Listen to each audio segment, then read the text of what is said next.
way we went about making the first movie was with as much respect for the cultures that we were pulling from.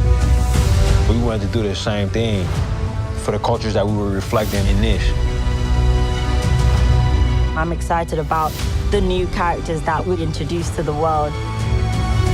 For me, it's a dream. I've never imagined playing this character.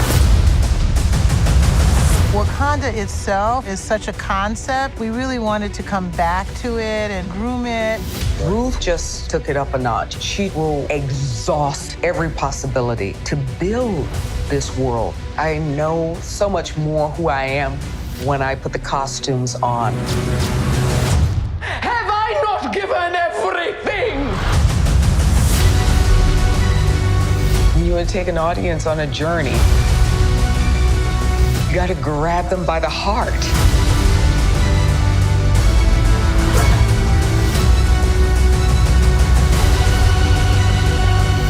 You see the themes of family, protection, love. There's so much that's happening. Hopefully you see something in it and it speaks to you personally.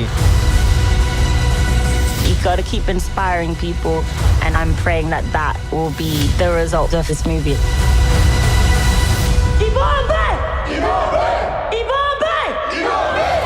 Assembled, the making of Wakanda Forever and Black Panther Wakanda Forever, now streaming only on Disney+.